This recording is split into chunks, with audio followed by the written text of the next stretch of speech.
Jom kita layan kisah yang ketiga daripada Haida. Silakan Haida. Okay. Cerita yang ketiga, Hantu Raya Belaan Pak Seman. Hantu raya Seram. Nanti lepas ni kita akan kongsikan ada satu pengalaman sedang bertugas di sekolah. Okey. Tentang hantu raya. Tapi lepas ni kita akan kongsikan dengan sahabat-sahabat. Baik, boleh. Silakan Haida. Intan yang baru berumur 19 tahun dan Pak Seman berusia 57 tahun selamat bergelar suami isteri.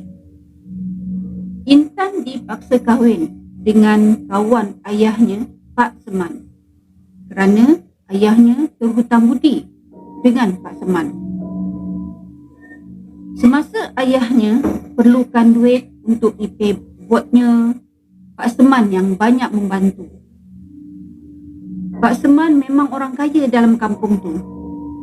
Dia mempunyai beberapa hektar kelapa sawit. Pak Seman juga seorang yang berkarisma. Bila dia bercakap, satu kampung dengar.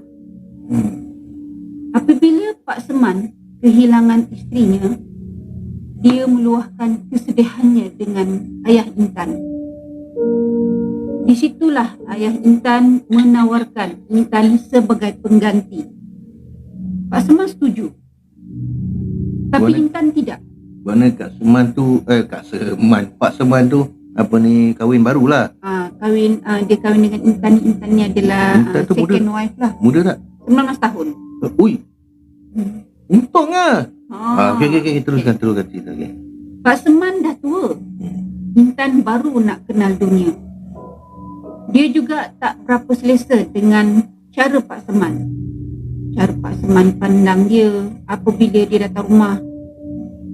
Intan sentiasa merasakan sesuatu tak menenangkan dengan Pak Seman. Sebenarnya tujuan utama bukan sebab ayah Intan kesian atau terhutang budi dengan Pak Seman. Dia nak sekeluarganya mewarisi harta pusaka Pak Seman. Maklumlah, Pak Seman sendiri belum ada anak. Selepas majlis perkahwinan mereka, Intan dihantar ke rumah Pak Seman. Sepanjang perjalanan, Intan tak berhenti menangis. Ibunya tidak terdaya untuk berkata apa-apa. Waalaikumsalam Alung. Terima kasih hadiah Alung. Mereka tiba di rumah Pak Seman dan ayahnya berkata, "Sudahlah, kesat air mata tu. Kau isteri dia yang sah. Seman boleh bantu keluarga kita. Kau kena jadi isteri yang baik. Dengar cakap dia. Buat saja apa yang dia nak." "Tolonglah ayah. Intan tak mahu." Intan cuba menerangkan apa yang dia rasa. Kau cuba korbankan sedikit untuk keluarga kita," kata ibu kau, balas ayahnya. "Untuk ibu kau." Ayah juga macam ni Terhutang budi. Hutang budi Terhutang budi. Intan memandang ibunya. Dia salam dan cium pipi ibunya. Dia juga salam ayahnya. Intan pun keluar dari kereta dan disambut oleh Pak Seman. "Tak masuk dulu ke?" kata Pak Seman. "Tak apa, lain kali kami datang lagi." Ayahnya pun beredar dari situ. Intan dapat lihat Pak Seman sedang memerhatikannya dengan nafasnya yang kuat. "Marilah masuk," kata Pak Seman. Intan ragu-ragu masuk ke rumah. Pak Seman mengambil beg Intan dari bahunya. Pak Seman, tak payah. Intan boleh angkat," kata Intan. "Apa panggil Pak Seman? Awak tu isteri saya. Panggil lapang je," kata Pak Seman. Kan Mr. Spicy? Beri rasa Intan apabila Pak Seman suruh panggil dia abang. Sambung Pak Seman. "Cuba panggil." "Panggil apa?" tanya Intan. "Panggil abang," kata Pak Seman.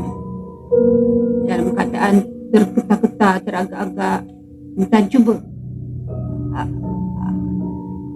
Abang, kata Intan yang tak selesa dengan panggilan itu.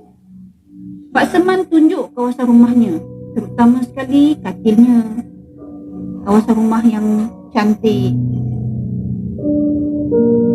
Tanya Intan, Pak Seman, kalau kita tidur asing-asing dulu, boleh ke?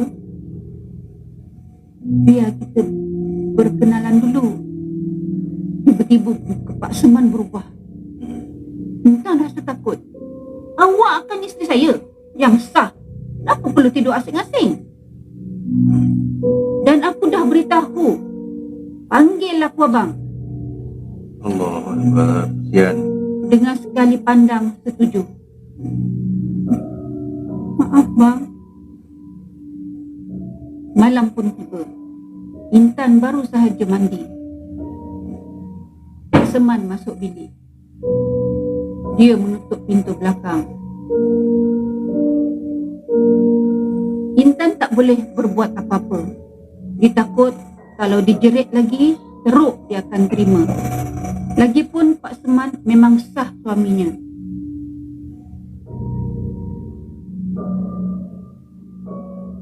Intan merasakan kepuasan yang sukar dijelaskan. Intan tersenyum. Kenapa senyum? Tanya Pak Seman. Abang, Intan nak minta maaf. Sebenarnya Intan takut kahwin dengan abang. Tapi abang memang bukan lelaki biasa, kata Intan. Pak Seman senyum lebar. Memang betul. Pak Seman dalam bilik itu bukan lelaki biasa. Malah bukan lelaki pun. Ia hantu raya belaan Pak Seman. Astagfirullah. Pak Seman yang sebenarnya sedang minum kopi hidup. Astagfirullahaladzim. Ya Allah. Rupa-rupanya hantu raya. Hantu raya. Bukannya Pak Seman yang Ya. sebenar. Bukan Pak Seman yang sebenar. Ui, macam tu sekali. Bermakna si Intan ni dia kahwin dengan hantu raya ke dengan kahwin dengan Pak Seman? Kedua-duanya. Astagfirullahaladzim. Dia bernikah dengan Pak Seman dan berkahwin juga dengan si hantu raya. Bermakna Sekaligus. si Intan ni dia jadi satu dia jadi apa ni dalam keluarga si Intan, dia ni orang kata jadi apa nama tu tadi yang Aida cakap tadi? Untuk balas budi. Ya. Dan ayah Intan ni lebih kepada dia nak mewarisi.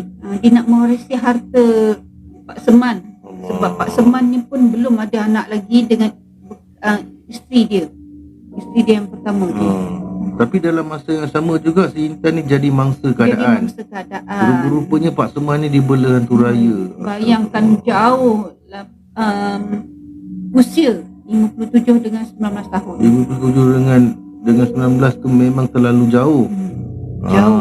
Macam bayangkan. anak dengan bapak lah. Memanglah anak dengan bapak kan? Anak dengan bapak atau boleh juga atuk dengan cucu. Atuk dengan cucu. Yalah memanglah kahwin tu memang sah kan. Tapi kita tengok situasi. Kita tengok jalan cerita tu macam mana. Kalau kata yang si perempuan ni dia rela hati, dia nak, insya-Allah bahagia sebenarnya, insya-Allah bahagia. Tapi kalau bukan dengan kerelaan dia tu, terpaksa, bermakna jiwa tu akan terseksa sepanjang masa. Ada je yang kahwin berbeza usia tapi dengan kerelaan sendiri bahagia. Cuma cerita antara Intan dengan Pak Seman ni cerita yang berbeza. Keadaan situasi yang berbeza, maknanya Intan ni menjadi mangsa keadaan. Betul lah. Jadi bagaimana pendapat anda? Anda boleh berikan pendapat anda di ruangan komen.